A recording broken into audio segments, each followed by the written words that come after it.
Unforgettable stories out of Western Jamaica from the scrapbooks of Adrian Freighter. Impersonating the police in Jamaica is not something that is unusual, but what Courtney Grayson did was just out of this world. The civilian made himself a cop and stationed himself at the Mt.Salem Police Station in Montego Bay, where he carried out policing duties for all of 6 months. Before he was found out, Grayson participated in several police operations and was regularly assigned an M16 assault rifle. He became quite popular on the streets of Montego Bay and became a big favorite of many taxi operators who saw him as this young policeman with a good heart, since he was never one to rough them up.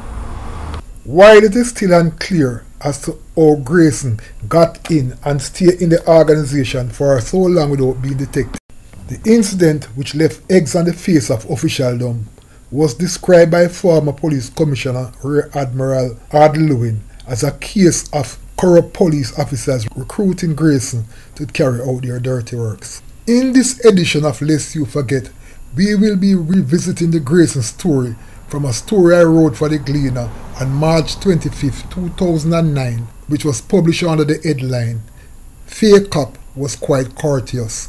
The story read as follows. Jailed fake cop, 23 years old Courtney Grayson, may have created a favorable impression with at least one member of the public with whom he interfaced before he was exposed and arrested for his fraudulent conduct in St.James.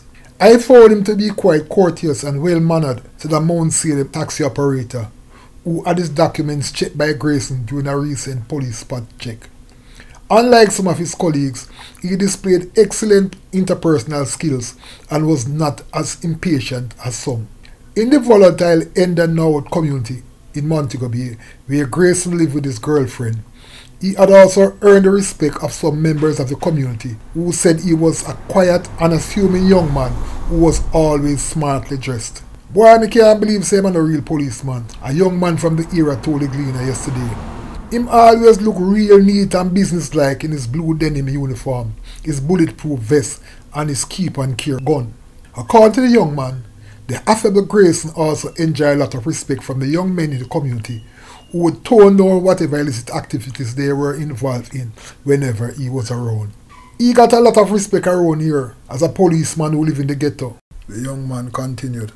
"That officer never violate no youth around here, so we always give him due respect whenever we see him around."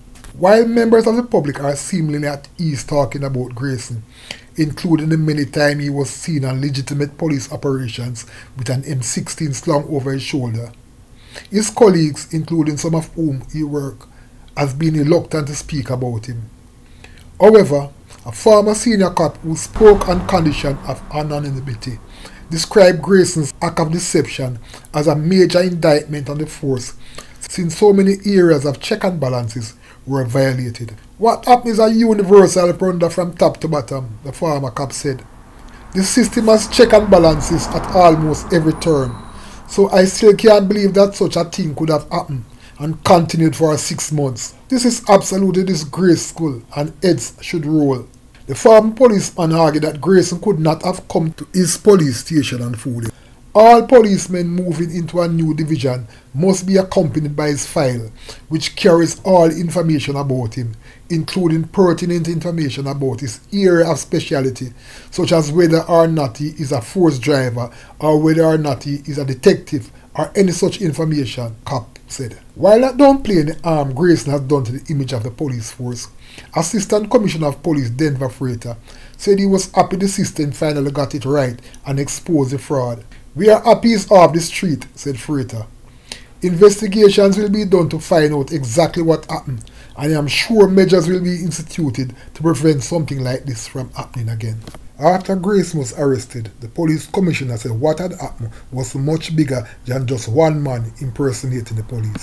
"Our continued investigation revealed that we are onto something far bigger than just a civilian impersonating a police officer," said the commissioner.